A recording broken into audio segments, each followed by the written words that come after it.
Welcome to the Military Historian Podcast. I'm Lloyd Shellenberger. I'm your host. Thank you for tuning in. Hi, I'm Lloyd Shellenberger with the Military Historians Podcast. We are doing a group of interviews or a series of interviews about the Letters from Baghdad Left Behind series. And in that, we're speaking to the participants and the people in the subject matter, individuals that we met over in Iraq, and 20 years later, we're doing a story about them. One of them we're talking to today is a Captain Grant Wilz, retired Colonel Grant Wilz, from the 141st Engineer Battalion, Company B, 3rd Platoon. I would like you to meet him, Captain Grant Wilz. Say hello. Hello there. Good to meet you all. Anyways, you have a very rich military pedigree, don't you? Tell us about it. Yes, sir. My father was a retired full bird colonel with nearly 40 years of service. He was a combat infantryman in Korea. My father was the youngest ever in the Korean theater to make the rank of first sergeant at the age of 22. He then received a battlefield commission and took over a company. My oldest brother Greg is a retired full bird colonel that served in the North Dakota Army National Guard for many years. He had a 1-year deployment on a humanitarian mission to Honduras. My brother Gary is a retired major. He was an engineer, a company commander. We'd all served in the various officer positions. My older sister just retired about 2 weeks ago, and she was a 2-star general and the only female in the North Dakota Army National Guard, and that came through the ranks in the combat ranks. So she was a combat engineer. Wow, the reason I bring this up, it bears fruit on why you took the position to go over to Iraq and took the assignment and the deployment. Tell us about Jordan and why that is important, and the thinking that went through that you decided to go on this particular deployment. I had a child with disabilities, my son Jordan. He passed away in 2017. Jordan had lifelong disabilities, and it would have been very easy for me to write a request to not go because of a hardship, so that I would have had to stay home and take care of my son. And with that family history, I'd spoken to my father, my brother, my sister. My father didn't want me to go. But he's like, no, I'm not making this choice for you, Grant. When I spoke to my sister, who was active in the political scheme, knows people and rank structure and promotion lists, she said, you have to go or you'll be done in 2 years. And it took a lot of soul searching, because I feared leaving him alone. I feared not being there if his needs needed to be met. So, one of the things that I have been talking to all of your comrades about, and these are the people who work for you, particularly Sergeant Shane Beckard. You and him are very good friends, aren't you? Yes. And when you went over there, you both saw your fair share of loss, because you lost 4 people from your company. Holmes, Koenig, right? Holmes, Koenig, Brown, and Wentz. Yes. All of them were killed by IEDs, correct? Yes. You were even there. Died of injuries or killed. Right. And you were there when Philip Brown was killed as well, correct? Yes, sir. We bring this up, and not to go into too much detail, but we bring it up because we want people to understand what the theater was like over there. It's easy to, and we also bring this up so we understand in context what Mahid and his family went through. Okay? What happened the day that Philip Brown passed away? And what was that date? So on May 8th, 2004, I had arranged to do a sanitization mission, which means we were going to clean up an area that was very high IED. We called it IED Alley, IED Improvised Explosive Device. So I had engineers with heavy equipment, graders, bulldozers. Those are being hauled down on tractor trailers. I had a full security set up. We were going to go down and mow down a bunch of what we call elephant grass. Went on this mission. As we were putting far side security out, when they stopped, Phil had gotten out of the vehicle to use the bathroom, and they were getting ready to deploy the guys and move the vehicles, and boom, bomb went off. And that bomb took off the better part of Phil's lower legs. Was he in the vehicle at the time or outside the vehicle? He was standing outside the vehicle. And the TC, or the squad leader in charge, Mark, got shrapnel in his knee. And then we found out 3 months later he had a piece of shrapnel in his IBAS, which he didn't even realize hit. That shrapnel entered his bulletproof vest, groin protector, right at the area of his femoral artery. He was a lucky man. And I immediately rushed to scene, and Phil was kind of writhing on the ground. And he was yelling, "They got me, the bastards, they got me. The bastards, they got me." I was like, "Calm down, brother." And we tried to hold him down, keep him calm, got some tourniquets on him. This whole scene took place over probably about 32 minutes before he was on a helicopter out of there. And to me, it was the longest 32 minutes of my life, because not only was I trying to take care of Phil, which was not my primary mission, but I'm a National Guard soldier, so I went as a combat engineer, but by training and license, I'm a registered nurse. Taking care of Phil, managing security, bringing in the helicopter, doing all of those things, or directing people to do those things, and making sure we didn't lose anyone else. But you did, Wentz died the same day that Brown did as well, correct? Cody Actually, Wentz? no, Holmes died that day. Holmes died that Holmes day? died in Germany, literally within hours of Phil. Now, was Holmes also on that mission and he was struck as well that day, or was it a separate mission? Separate mission, 2 days prior. And he died the same day, May 8th. Yes. Langstuhl, right? Langstuhl, Yeah. correct.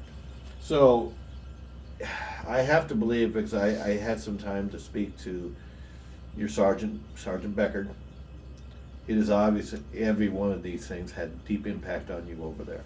Yes. What about it, the whole mission, when you look back, what about it really just stuck out for you as you lost more and more people? Because you lost at least 4, and then many more were injured. Right. You know, we did a different mission. I mean, when you think, a lot of times people think about military guys, especially in the combat, as being in trenches and shooting back and doing all kinds of crazy stuff. We made sure we patrolled the route. We were route clearance. We wrote the book on route clearance, literally, because we had people that were writing Army field manuals riding with us to look at our tactics, techniques, and procedures. I read one of the colonel's books on that, yes. But what stood out to me about this mission was to win the hearts and minds of the Iraqi people. From the President of the United States through Donald Rumsfeld, all the way down through the generals in my chain of command, there was a bullet on the bottom of a form, kind of like setting our goals. And that bullet I copied from the highest level of command: win the hearts and minds of the Iraqi people. And what I felt a big mission of mine as a citizen soldier was to follow that. I wasn't simply a warfighter. I wanted to keep my men safe. I wanted to protect people, but it was to win the hearts and minds of the Iraqi people. And I conducted my mission in a way that we could do that. Whether it be humanitarian, I would talk to doctors on the base. I've ran health clinics with the support of the platoon. My men would provide security. We would take villages, food, water, milk, Medical. clothing, medical supplies. Which is where we met many years ago. Yes. In Mokachifa, the little village on the Samara bypass. So you, not only was that your thought, Angie, your wife, when you left at the time, instilled in you, take care of your men. That was what she always told you, correct? Yes. Yeah. And she was right on, right? I did my best. And you did your best. There was never, it was not always in your control. Am I correct? And that's what sucks, Lloyd. Yeah. Because this is 20 years ago, and I've had hundreds of people tell me to let it go. It was a war, and I couldn't do anything. And Grant, you know But what? I lost a kid Take your time. that I couldn't bring home. And this is, you're a godly man. I know properly you, correct? Yes. You know that ultimately in the end, his decisions are the ones that matter. Yeah. He had decided that was going to happen that day. And My mother-in-law often reminded me of that.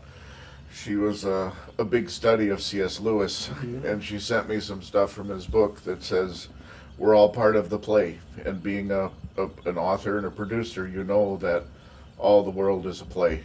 Yep. We don't know what scene we're in, but there's only one director. sometimes you don't even know And how it's she going to end. keeps telling me, Grant, that wasn't your choice. It wasn't your choice. It wasn't.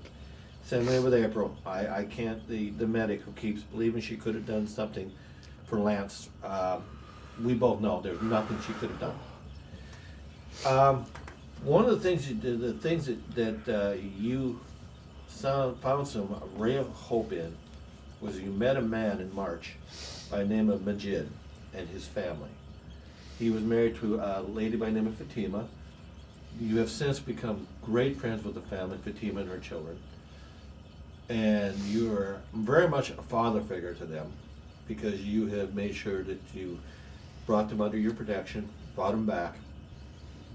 And Earl Pomeroy himself also was involved in this, and Sergeant Becker. All of you focused on that family. Tell me why. So I'm going to correct your facts a little bit. Okay, correct them, please. I met him in October Okay. of 2004 after coming back from emergency leave. I Yeah. had went back to North Dakota and I actually met my family in Minneapolis, my kids and Jordan, and Jordan had to have a surgery done and couldn't wait, so I came back for that. Okay. When I was back sitting in the hospital, in the waiting room playing with the kids and Mom was in with Jordan, is when we got the call that Lance Koenig was killed. Okay. All I could think about was my boys. So got back to Iraq after my leave. My Sure. son's surgery turned out okay. And all the soldiers were talking about Majid. Majid this, Majid, are we going to Majid's today? And I'm like, Sarge, who's Majid? He says, sir, it's a really cool guy we met. Was this when that it was actually Sergeant Becker that met him in March? Yes. Not you. Not in March. We met him later in the year. Yeah. When exactly did you meet him? Because Becker met him in September. Wow. So you didn't have much time to work with him. No, we didn't have a ton. No, We didn't. Because in November you came to him because it became too dangerous and said, "Stop doing this." Correct. Yes. So Becker had met him. I got out to meet the Majid family. He showed me some of his documents from the previous command that was there and said what he was doing. He had actually been working a little bit with the current command that had taken over at a FOB called Brassfield Mora. Okay. We know it as a granary. And one of the things he was doing is he was collecting potential IEDs. The desert was littered with these artillery rounds and mortars because Saddam took them out of the bunkers and the military installations and buried them out in the desert so we wouldn't destroy them. So Majid was picking these up that were littered throughout the desert and turning them into this base. And he would say, hey, they would pay him. And that money he made by risking his life was buying the potato and the rice and the cooking oil for his family to survive. So he has connected, and he had been helping U.S. forces since when this whole conflict started, okay? And I'm like, okay, we're going to utilize your connection. And I didn't trust a lot of men I met casually. I knew that I could trust Majid the day I met him. This was a father of 7, 6 at the time. 7th was born later. Yeah. I felt this man's passion and heart for his family and for not only the success but the freedom of his country. We had begun talking to Majid in November about leaving the country, okay? I was already working with some agencies in the United States to see if I could get him out of there. Get him sponsored, correct, essentially, right? Sponsor him and his family. The kids didn't know that until we visited about it this weekend. I didn't want them to know those many years ago that their father may have had an opportunity to leave. He kept doing what he was doing to support us. He would tell Shane and I, don't worry, we'll be fine. Don't worry, we'll be fine. And he kept doing. And so what he was doing was gathering intelligence so that he was giving us information about what they were planning to use now to camouflage a roadside bomb, how they were going to place them, were they going to keep doing the type of detonation systems, the wiring systems that they were using. He was providing this information to us through an interpreter. He actually provided information about bomb-making houses, safe houses. He was an amazing man. He was trying to help us to help the country of Iraq succeed. He wasn't, and correct me if I'm wrong, and I don't know for sure, I had to do a lot of research, and some of this is sparse, trying to find this after the fact, decades later. It just doesn't, it doesn't pop out. Some of his information made it pretty far up the ladder, and some of the Marines actually ended up using some of this information to go after safe houses and bomb houses. Yes. So he was identifying locations, and one infantry commander out of Brasil Mora had told me that one point he was driving his truck and he got in front of their patrol, and as he drove past the safe house he gave them a signal, like tapped his brakes or did something. I can't remember what it was. Mm-hmm. But then he just scooted on by, and this patrol came in, and he was amazing. Towards the end, how close did you become to Majid and the team and the family? They were our family away from home. I was missing out on a lot of the fun because when we got there, typically Majid and I and Beckert would step into a room with our interpreter, and we would have our conversations. What's going maps, on? Go to the what's happening? Yeah. Yep. And the meantime, we'd have 3 security vehicles surrounding the home and gunners out, and the rest of the guys playing soccer, having fun. I remember taking like this remote control Humvee sitting here. We had an extra one, took it out, and the kids got to drive it around the desert. They'd be sitting in the Humvees taking pictures with helmets on and holding M16s. They had a ball, didn't they? They were all just, yeah. And considering they're sleeping on a 1-inch foam mat, they're living on rice, potatoes, and that's basically it. No running water. It's a dirt floor, clay floor house, farm. These kids were always just woohoo. They're amazing. Yeah, they're just crazy. It was so fun just to be with them. And I really think that time we spent there, even though we were benefiting with some intelligence, was extremely beneficial to my men who had left little brothers and sisters, nephews and nieces, or children Behind. back home. And this just gave them a sense of, this is a family, and man, we love them and we're having fun, you know. This is what I get to go back to if Yeah. everything works out. Now, you guys left in February 2005, correct? Yes. You left there, came back, and I don't sense that you and Shane are to kind of give up. This wasn't over for you, by far. Whatever it took, and you were dealing with Carissa Page and Earl Pomeroy at that point, right? Yes. So the day that we found out Majid was killed on the 16th of January, we found out the morning of the 17th through an intel report. I found out. I came to talk to Shane. We were actually not scheduled to go south on that mission for about another 3 days. I got permission from the command. I didn't get permission. I told them I was going south in another platoon to our north mission. And You weren't asking. You weren't no, asking, essentially. not at that point. And we went down there, and I wanted to get to Skinny. I was praying and praying and praying that somebody had got the name wrong and that this didn't actually This happen. is another This Iraqi was- Navy. Yeah. And when we got there, it was after dark in the evening, and Fatima had all the kids hidden in a closet. And I was at the door. Beckert, I believe, entered the house before me.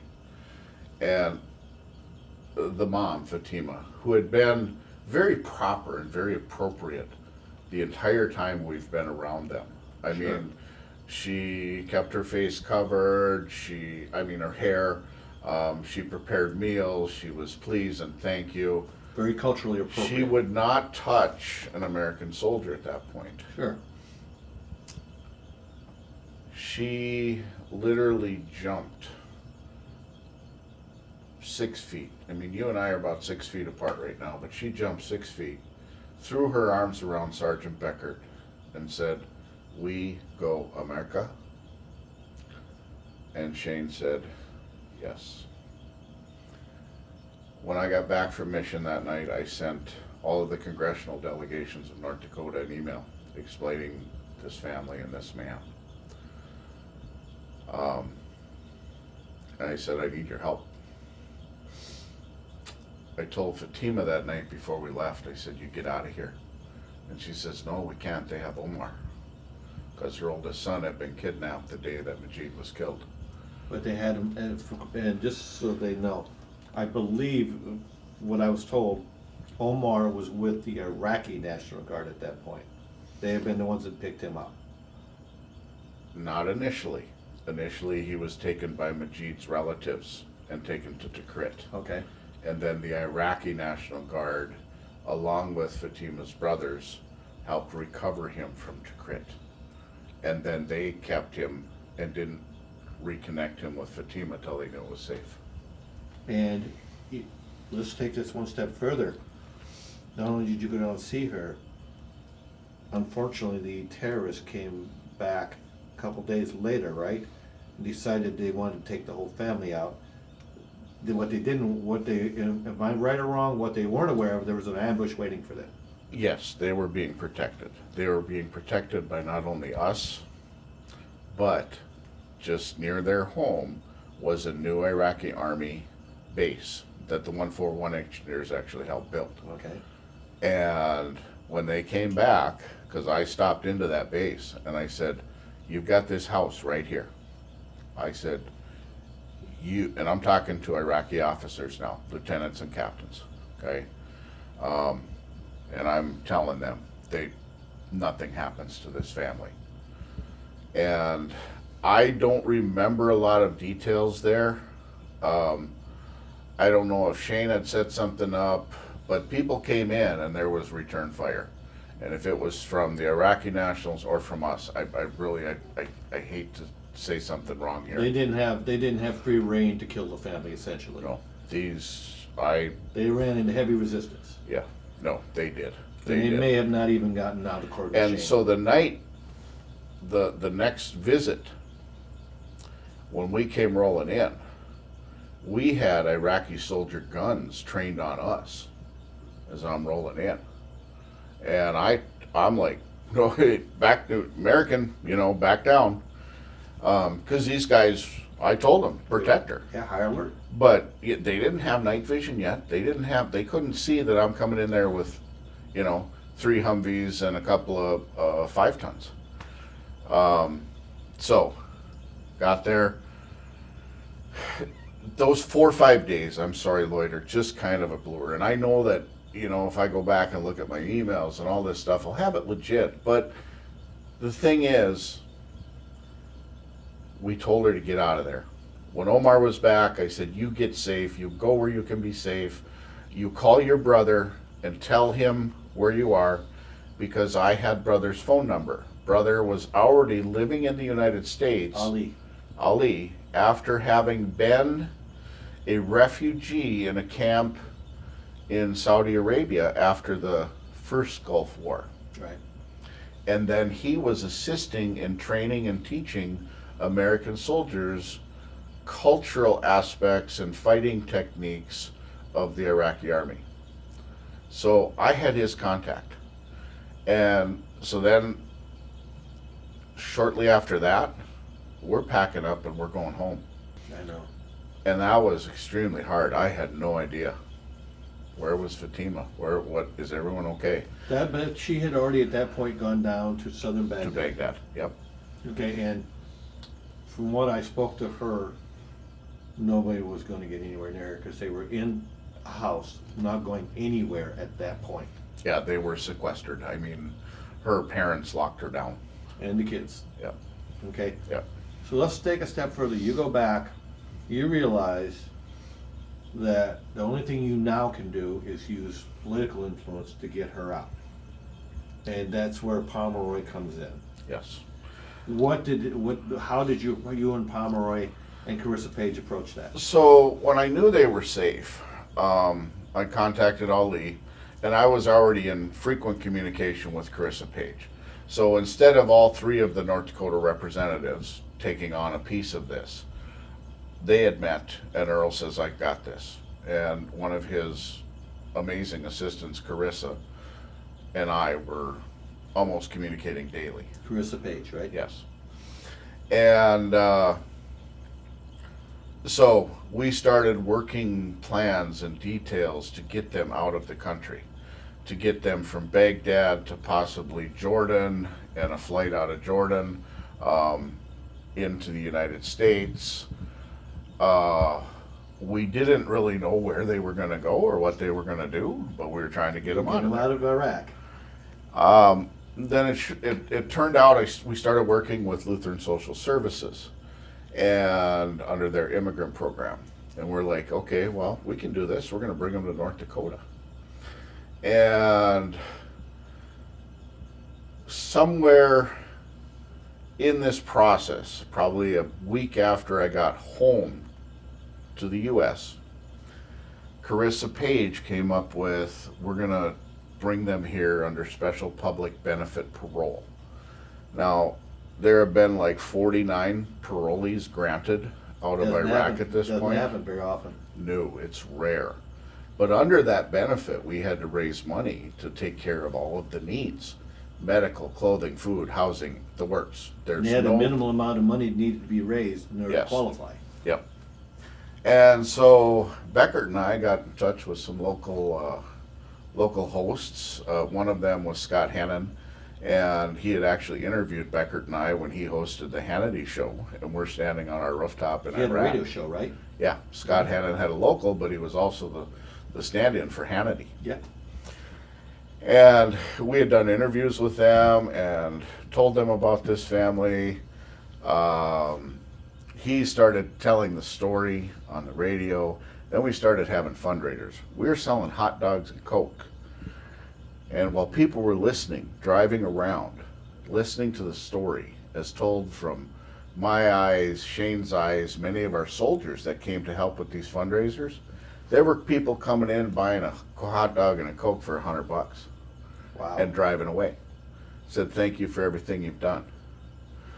We had pooled about $70,000 over 3 of these fundraisers. And at one of our later ones, we had a call, and I can't say his name right now, but he was an oil man from Texas that had done a lot of work in the Middle East. Sure. He said, I will match everything you have up to $70,000. So we went from having 70,000 to having 140. Nice. And that was unbelievable. I'm like, hey, I got goosebumps because I said, Sarge, we did it. We did it. We can get them here. We can take care of them until they can Take care of themselves. get green cards, become citizens, do what they need to do. And what's really interesting about this, once you've had this all set up and you're ready to go, at that particular point, now it was logistics of getting them here. But they still weren't in the green zone, were they? No, they weren't. So through Carissa Page, her brother Ali, actually the Arab interpreter that interpreted for George Bush, and myself, we got on the phone and tried to figure out how we could get them out of the country to get them on a plane safely. This was March. Yes. Congressman Pomeroy had planned a trip over to Iraq anyway as a U.S. representative, and he went during this time frame. And he would have met with Ambassador Callahan, which was the Iraqi ambassador at Yes. the time. And Well, by the way, I work for this. How come I got involved in this story? So you'll see where I come in here. awesome. Pomeroy began the process of saying, okay, we need to get them in here. Fatima had given birth outside of the green zone. She was waiting in line to get the documents that shows the legitimacy of Zahra's, or April, which is her nickname, her birth. And while they were waiting in line, a car bomb went off about 300 meters from them. Was this in Baghdad? Yes. This wouldn't happen to have been the Plymouth district of Baghdad where the Shiite was it? You know, I'm not 100% sure on the location. I'll find She out. was at a government office trying to gather data. So what happened is Asra took a piece of shrapnel into her right eye, and all they did outside of the green zone was stabilize it. And I heard this through Ali, let Carissa know there was an expedited mission. The family was all directed to go to this train station, and they thought they were getting on a train to go to Jordan or Syria or somewhere. Now, I want to interject as we go along. I had asked, and it was originally Fatima's idea to go to Syria. Yeah. At that time, Syria was very pro-Saddam. Correct. It would have been the worst thing she could have done. Worst thing she could have done. So, if see if I got the facts right. They said, okay, if she's bound and determined to go to the train station, we'll meet her there, and we'll bring her back. Is that the way it happened? From my understanding is she wanted to board the train to get to Yeah. Syria and fly from there. And I don't know if she had some contacts or family there or anything. But yeah, so they're waiting at the train station, and all of a sudden a Apache helicopter flies over, and all of a sudden a couple of armored personnel carriers come by, and 3 or 4 Humvees. And soldiers jump out, and the kids were just terrified. They didn't know what was going on. And a soldier, 1 or 2 soldiers, was responsible for each of the kids. And they went out, they bear hugged them, scooped them out of there, threw them in the Humvees, and It was out. over. They were done in seconds. And when they realized what was going on, you know, the kids were like, we're in the green zone. Yes. And we're safe. And they were just, I mean, I hear stories about that, and you know how they ate pizza for the first time, and I mean it was like a, you know, James Bond mission, you know, Yeah. and it was just like boom, and it happened like that, and immediately they got Asra into an emergency surgery where they removed the shrapnel from her eye and did a bunch of repair work, literally saved her eye. Saved her eye. And within a month after them being here in North Dakota, we had a surgeon from the University of Minnesota that agreed to care for her eye and repair her sight, all pro bono. Ultimately, in the end, you did get her here. They've become your family. They're part of your family. You're part of theirs. Is this the legacy you have from your time and your tour in Iraq? Yes. And are you They proud of are a part of my family. They will be a part of my family the rest of my life. It wasn't just me. There's a lot of people that say this was Grant, this was Captain Wilz, thank you, thank you. This was an effort of a lot of people, and I was at the top kicking some asses to make sure it all happened. But Shane and I made a promise to Majid. And you kept it. We kept it. And on that aspect of it, I have to say thank you. And I want everybody to take a look at this interview with Grant, Colonel Grant Wilz, and I want you to understand what they did over there goes far beyond what was expected of them militarily. And I want to say thank you for that. This has been the Military Historian channel, and I'm Lloyd Shellenberger. I want to thank everyone for taking a look at this and really paying attention to what these military people from the 141st did for this family. That's it for the Military Historian Podcast. I'm Lloyd Shellenberger, your host. Tune in for more podcasts on the PNN Academy. Thank you.